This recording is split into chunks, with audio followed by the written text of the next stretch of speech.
अब हल्के में ले मत लेना रोमन रेंस को, रॉक से भी एक्नॉलेज करवा दिया अपने आप को आज स्मैकडाउन में। Okay, hello chatters, my name is Rohit and you are watching Wrestle chatter.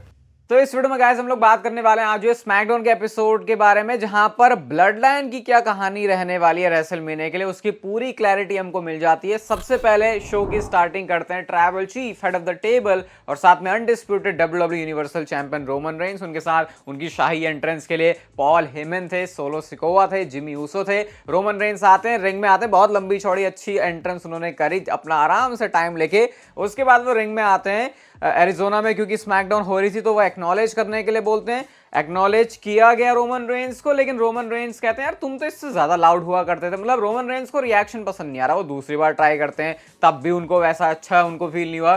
तीसरी बार बोलते हैं कि ना आखिरी बार है, अब अगर तुमने नहीं किया ना तो मैं यहां से चले जाऊंगा। रोमन का रिएक्शन तो बढ़ते जा रहा था, लेकिन रोमन रेंस क्योंकि अपने अलग ही मूड में थे, उन्होंने कहा भाई मुझे कोई लेना देना नहीं है, मैं यहां से जा रहा हूं। अब जब रोमन रेंस जाने लगते हैं तो क्योंकि पॉल हेमन उनके वाइज मैन है, वो उनको बोलते हैं कि भाई मतलब ट्राइबल चीफ हमारा हाथ जोड़ के रुक जाओ, अभी हमें बिजनेस करने वो बंदा भी आने वाला है। तो रोमन रेंस को ज्यादा कुछ फर्क पड़ नहीं रहा, वो कह रहे हैं भाई मुझे जाना है, मैं जाऊंगा। अब बड़े अटपटे तरीके से, एक तो पता नहीं ब्लैक स्क्रीन हो रही थी बहुत बार, कमर्शियल आता है कमर्शियल जाता है, और उसके बाद जब हम स्मैकडाउन में लाइव आए तो हमने देखा कि रॉक का थीम सॉन्ग हिट होता। रॉक का थीम सॉन्ग हिट हुआ तो भाई भले ही रॉक को रिएक्शन आप सोच रहे हो कि नेगेटिव तरीके से मिलता है, लेकिन जब किसी को सामने रॉक को देखने का मौका मिले तो उसके मुंह से चीखें ना निकले, वो चिल्लाए ना रॉक के लिए, ऐसा हो नहीं सकता। रॉक आते हैं, अपनी एंट्रेंस करते हैं, और आज उन्होंने थोड़ा सा अपना बदन ढक लिया था, इसलिए हमें उनके जो गूज़बम्स है वो दिखाई नहीं दिए, लेकिन पक्का अंदर से आए होंगे।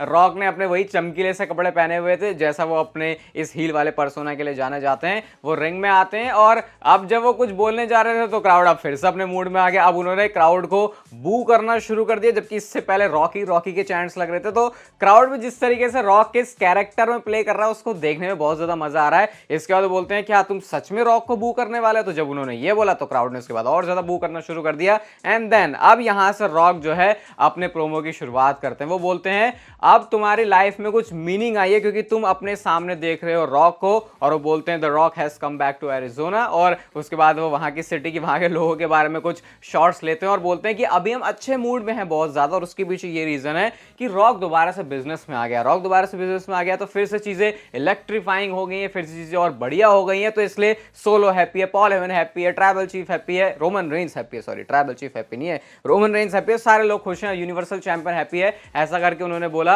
और अब वो सीधा जवाब देते हैं कोडी रोड्स के उस चैलेंज का जो कि उन्होंने ग्रेसन वॉलर इफेक्ट में दिया था। रॉक बोलते हैं कोडी रोड्स बंदा है, कोडी क्राईबेबीज, फिर से उन्होंने वहां के सारे लोगों को बोला और कहते हैं ये वो बंदा है जो कि मुझे चैलेंज कर रहा है, तुम मुझे चैलेंज करने की हिम्मत रखते हो? तो इसका जवाब सीधा सीधा रॉक ने दे दिया नो, कि भाई मुझे कोई तेरे साथ singles one on one match नहीं करना, मैं तेरे से लड़ना नहीं चाहता। लेकिन आगे जाके उन्होंने चीजों को थोड़ा सा ट्विस्ट किया। इससे पहले रॉक ने काफी एक अजीब बात बोली है, और मतलब बीप तो डब्ल्यूडब्ल्यू को सेंसर कई बार करना ही पड़ता है रॉक के प्रोमोज में। यहाँ पे वो बोलते हैं कि हर विमेन जो कि अभी सेरेना में बैठी है वन ऑन वन जाना चाहती है, 22 इंचेस की गन्स हैं रॉक के पास। ये उस गन की बात नहीं हो रही थी जिस गन की बात शायद रॉक समझाना चाहे। वो बोलते हैं मेरे अपने हाथों की बात कर रहा हूं मैं, जब वे रैप करेंगे कोडी रोड्स को तो फिर उसकी सारी जो आत्मा है शरीर से वो छोड़ देगी। तो ऐसा करके उन्होंने जो है घुमा फिरा के काफी सारी तरह तरह की बातें करी। अब इसके बाद वो बोलते हैं कि देखो हम बिजनेसमैन हैं, हम बिजनेस करते हैं, तो तुमने जो चैलेंज किया हमारे पास भी कुछ है। वो बोलते हैं मैं और रोमन रेंस हम दोनों मिलके स्टेप अप करेंगे अब तक के सबसे बड़े ग्रेटेस्ट सबसे बेस्ट डब्ल्यूडब्ल्यूई के टैग टीम मैच में, जब हम तुम्हें रेसलमेनिया की नाइट 1 में चैलेंज करेंगे सेथ रॉलिंस और कोडी रोड्स के। सीधा वो टैग टीम मैच की बात कर लेते हैं, लेकिन ये तो हमको पहले से पता था कि भाई ऐसा डब्ल्यूडब्ल्यूई कर सकती है, इस डायरेक्शन की तरफ जा सकती है। वो जो सिंगल्स मैच है वो शायद इसीलिए डब्ल्यूडब्ल्यूई बता रही है क्योंकि रॉक फिर अपने ऑफर के साथ आएंगे, उनका काउंटर ऑफर क्या है। लेकिन रॉक यहां पर कुछ इंप्लीकेशंस ऐड करते हैं, और ये वो इंप्लीकेशंस हैं जिसका हमको सुनने का इंतजार था, क्योंकि क्लैरिटी तो मिल रही थी कि कहां जा रहे हैं, लेकिन इस टैग टीम मैच का मतलब क्या है, कैसे वो सेकंड नाइट पर जो मैच होगा उस पर असर डालेगा। तो रॉक यहां पर बोलते हैं कि देखो अगर किसी तरीके से कोडी रोड्स और सेथ रॉलिंस तुम ये वाला मैच जीत जाते हो तो फिर जो कोडी रोड्स तुम्हारा मैच होगा ना नाइट 2 में अगेंस्ट रोमन रेंस, ये अनडिस्प्यूटेड डब्ल्यूडब्ल्यूई यूनिवर्सल चैंपियनशिप के लिए, ये ब्लड लाइन फ्री होने वाला है, और इसके लिए लॉयर्स आएंगे, पूरा प्रॉपर तरीके से साइन होगा। रॉक अपना वर्ड दे रहा है तो वो करेगा, कोई भी ब्लड लाइन किसी भी तरीके से इन्वॉल्व नहीं होगी, ब्लड लाइन फ्री हो जाएगा। मतलब आज बिल्कुल क्या कहते हैं, बिल्कुल नीच हरकत करके ब्लड लाइन ने, नीच हरकत इन द सेंस स्टोरी में, कि मान ही लिया भाई कि हम ब्लड लाइन वाले हैं, हम घुसते हैं, हम हमारे बंदे की बात हुई, हमारी फैमिली की बात है, हमें कोई फर्क नहीं पड़ता क्या रूल्स है क्या है। लेकिन अगर Roman Reigns and the rock जो कि ग्रेटेस्ट टैग टीम होने वाली है, अगर हम जीतते हैं तो फिर ब्लड लाइन रूल करने वाली है अनडिस्प्यूटेड डब्ल्यूडब्ल्यूई चैंपियनशिप के मैच को। रूल करने का मतलब जिमी यूजो हो सकता है मैच में रेफरी बन जाए, पॉल हेमन कोई फॉरेन ऑब्जेक्ट लेके आ जाए, सोलो सिकोवा नेशनल एंथम गाए। जब उन्होंने ये बोला तो भाई सोलो सिकोवा का मूड तो वैसे ही था, तो उसके सोलो के बारे में बोलते भी कि सोलो दिख रहा होगा गुस्सा, लेकिन ये बहुत हैप्पी फेस है सोलो सिकोवा का। क्राउड ने वहां पर सोलो सोलो का चैंट भी किया था पहले, तो वो भी बहुत ज्यादा फनी था। मतलब क्लियरली यहां से उन्होंने बता दिया कि स्टोरी फिनिश तो होगी लेकिन ट्रेजिडी के साथ। ये बहुत ट्रेजिक इवेंट होने वाला है कोडी रोड्स के लिए। एंड देन जब रॉक अपना इफ यू स्मेल करने जा रहे होते हैं, रोमन रेंस ने उनको रोक लिया। और भाई इस मूवमेंट का, मैं सही बता रहा हूं, इस मूवमेंट का मैं इतना वेट कर रहा था कि यार ये रोमन रेंस क्या है। चलो मजाक मजाक में तो ठीक है, उनको सोलो सिकोवा बोल रहे हैं रॉक के लिए, लेकिन ये ट्राइबल चीफ के ऊपर जज नहीं रहा कि यार रॉक आ रहा है, बस रोमन रेंस ऐसे खड़ा है साइड में और रॉक अपना पूरा प्रोमो कट कर रहा है। लेकिन आज रोमन रेंस ने रोक लिया रॉक को।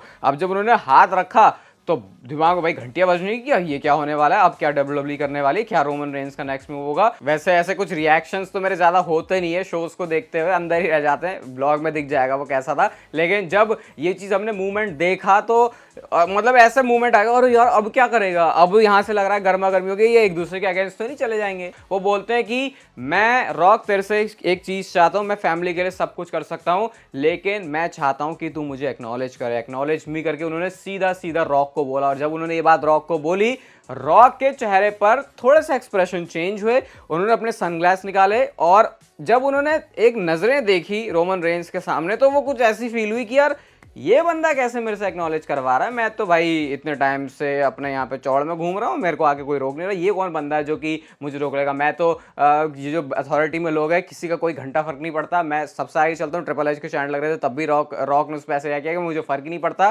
तो उसके बाद जाके क्योंकि अभी ये सेम पेज के ऊपर है तो रॉक ने बोला कि भाई मैं तेरे को एक्नॉलेज करता हूं, और ना सिर्फ एक्नॉलेज करता हूं, बोला अपना ट्राइबल चीफ भी माना, माय ट्राइबल चीफ। इससे पहले होली शिट के चैंट लग रहे थे जब हाथ ऐसे पकड़ लिया था रोमन रेंस ने रॉक का, लेकिन जब रॉक ने एक्नॉलेज कर लिया रोमन रेंस को तो क्राउड वहां पे यू सोल्ड आउट के चैंट लगा रहा था, जो कि मुझे थोड़ा सा लगा कि भाई अरे यू सोल्ड आउट के चैंट काय को लगा रहे हो भाई, ये तो मतलब रॉक और रोमन रेंस तो आपस में ऐसा होना ही था, वो तो मैं पता ही था। अभी ये साथ में चल रहे तो भाई साथ में चलेंगे।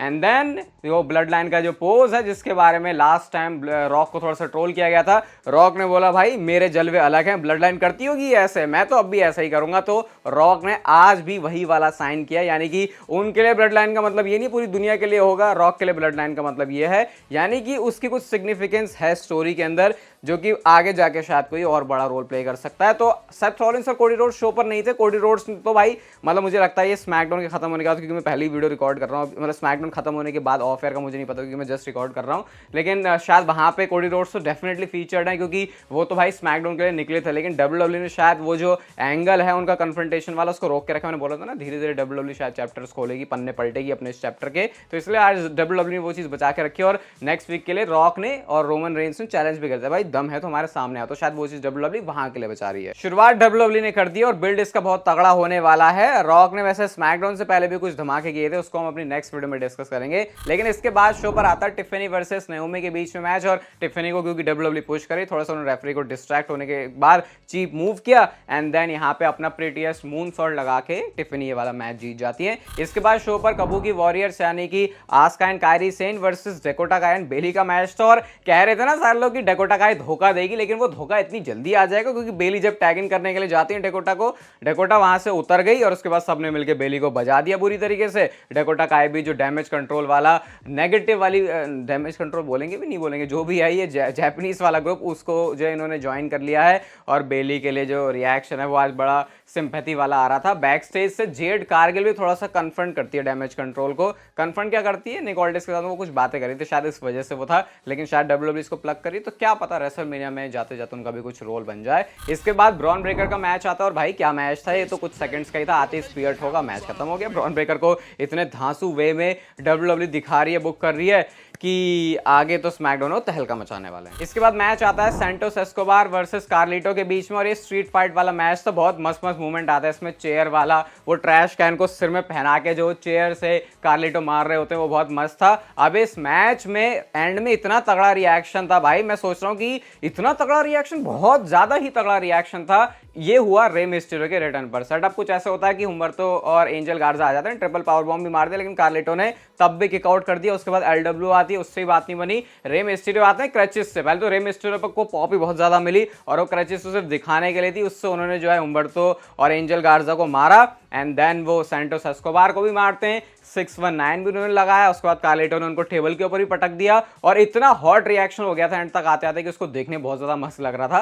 पूरे शो पर एले नाइट भी होते हैं जो बैक स्टेज सिर्फ ढूंढ रहे थे एजे स्टाइल्स को उसी चेयर के साथ जिससे एजे स्टाइल्स ने उनको मारा था। निकोल्डस बोलते हैं भाई मैंने ही उसको छोड़ा है, मैं नहीं चाहता आज वो शो पर हो, लेकिन एले नाइट ने पूरी आज ना ज्यादा कुछ करते हुए भी ऐसा पूरा खुंदक दिखा दी कि भाई जहां एजे स्टाइल्स दिख गया वहीं इसको पकड़ के मारूंगा। और इसके बाद आता शो का main event, Austin theory versus Randy Orton का मैच। और ये ऐसे सेटअप होता है क्योंकि रैंडी ओर्टन की मजाक उड़ा रहे होते हैं दोनों। अब इस मैच में रिंग साइड पर ग्रेसन वॉलर होते हैं, कमेंट्री पर केविन ओवेंस होते हैं। और केविन ओवेंस के इतने मस्त रिएक्शन थे ना, जब 2 बार अनाउंसर टेबल के ऊपर पटका था रैंडी ओर्टन ने ग्रेसन वॉलर को भी, ऑस्टिन थ्योरी को भी। स्पाइक डीडीटी मार के आरक्यू के लिए रैंडी ओर्टन जाते हैं, लेकिन थोड़ा सा काउंटर कर देते हैं इस चीज में। लेकिन इवेंचुअली जाके जब इतनी स्मूथ तरीके से आरक्यू मारा ना, जब ऑस्टिन थ्योरी रिंग में एंटर करते हैं, पिन कर दिया, मैच जीत गए। ग्रेसन वॉलर आए, उन्होंने अटैक किया, केविन ओवेंस भी वहां पे होते हैं, स्टनर उन्होंने भी मारा और ऑस्टिन थ्योरी ने क्या मस्त उसको सेल किया था। एंड में जाके रैंडी ओर्टन ने ग्रेसन वॉलर को भी आरक्यू मार दिया। उसके बाद दोनों जो है खुशी खुशी से थे। तो आज की स्मैकडाउन भाई मेरे को तो बहुत सही लगी। स्क्रीन पर आपको व्लॉग दिख रहा होगा, डाल दिया होगा, तो आप उसे जाके देख सकते हो। ये वीडियो अच्छी लगी तो इसे like share subscribe notification bell को ऑन कर दो। तब तक आप बाकी जिंदगी के मजे लो, वरना पता है ना जिंदगी आपसे मुझे ले लेगी।